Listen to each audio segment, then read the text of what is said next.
I've explored a lot on this channel how I believe Britain, like most Western nations, is already completely fractured. We're being artificially held together by two things. Number one, the unifying promise and demands of money.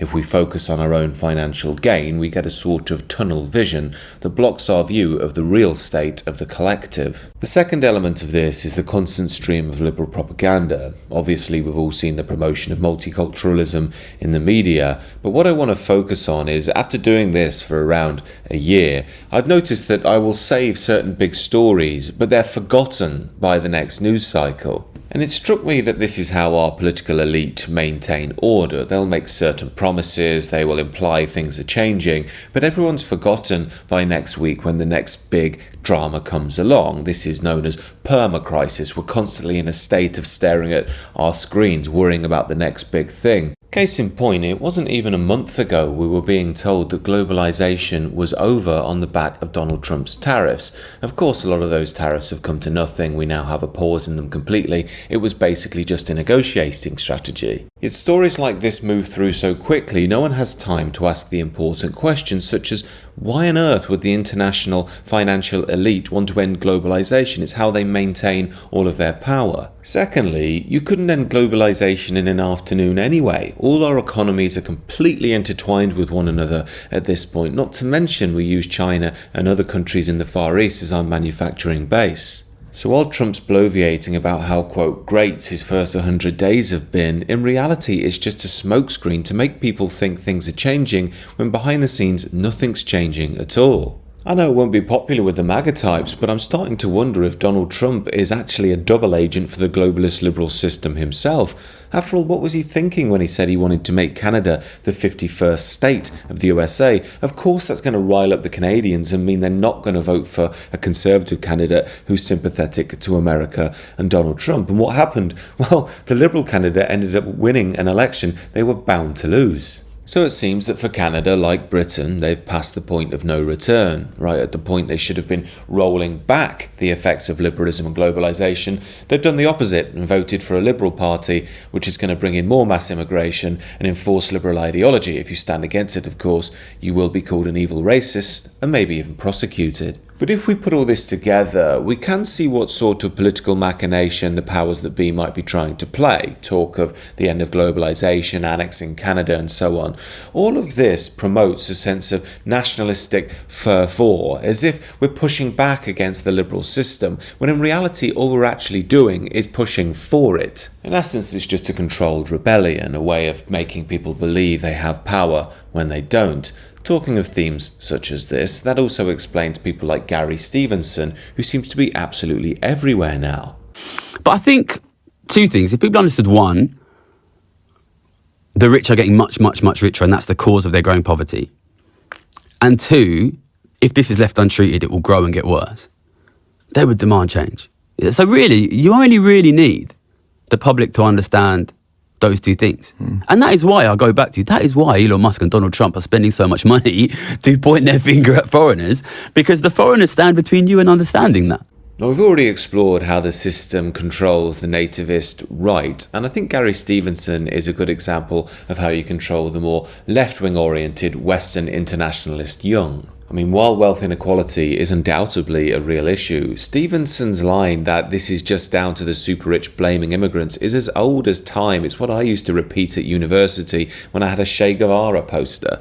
But most of us learn in time that the super rich aren't against migrants, they're for mass migration. That's why we've got it in the Western world. And why? Well, mass migration suppresses the wages of the natives and ups the profits of corporations. Not to mention it liberalises markets themselves while corroding a nation-state's ability to form a cohesive, unified movement against money power. But if the Western young can be convinced that they're rebelling by buying Gary Stevenson's book and promoting mass immigration and the wants and needs of the different ethnic groups from the third world, while ignoring, or at least calling it evil right-wing propaganda, that foreign nationals now account for 67% of all sexual offence arrests in London, then that means that the system can control any form of rebellion on the other side as well. In fact, it gets those rebels to actually do its own bidding. Now, when we put all this together, it means that third world stowaways of globalism end up in picturesque English towns, like this fella who's gone viral. I assume he's a Somali or something, although he looks like he could be out of the Addams family.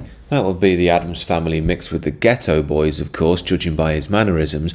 But it seems to me that any rational person would look at this and think, why is this person in our country? What's he offering our people? Yet the Gary Stevensons of this world would tell you you're suffering from some form of false consciousness, an illusion where these people are actually completely fine, and by the way, you don't understand the real meaning of hip-hop. And on the flip side, people like this actually do play a role for the globalist liberal system because, again, they act as forces of disunity to come in and be, quote, just as British as we are. Now, some of these new arrivals may kick off once in a while, such as this story where a Croydon machete gang, Croydon, by the way, for international viewers, is Britain's south side of Chicago, to give you an idea of the demographics, but a gang there brought knives to a gunfight with Albanians over a cannabis farm. But it's a small price to pay for this system, and to be honest, the system won't pay for it anyway. It's the people that have to pay in the long run. But Keir Starmer tries to make out that he's going to do something about this with these tweets he's come up with recently that read like they've been written on ChatGPT. But again, all of this is just containment. In reality, the liberal system goes on unabated. This was proven again recently when a Royal Marine warned about DEI targets and how putting women on the front line was endangering both his team and the general public. He's been treated like a terrorist and completely silenced. Yet this is how we treat competent men who are aware to the dark realities of the world out there. The system doesn't like such men because they can pierce the liberal bubble. What they want to create is young men such as this. Our government has taken no effort to relieve the suffering of the Palestinians. They've shown that they barely care about people in their own country, and we demand better. We demand that the government end all trade with Israel. We need more people in resistance now, more than ever. Yeah, I'm not exactly Israel's biggest fan myself, but the UK Socialist Revolutionary Front aren't exactly putting forth their strongest, are they? But this poor young lad is ultimately just the result of Western modernity. He's got no real identity of his own, so has to take on the causes of groups in other parts of the world. Groups he's been informed, of course, are victims and more moral than him, and I'm sure he'll imbibe Gary Stevenson's latest books and videos with complete glee. But again, all of this is just the liberal system trying to contain a massive split that's going on in the Western world. It's not even really right-left anymore. On the one side, you have a more traditionally oriented people who wish to maintain the integrity of their people and their cultures into the future. And on the flip side, you have a secular liberal new age grouping who seem to be inspired by ideas of equality. Now, I may think that that's an illusion, but it seems to be what inspires them.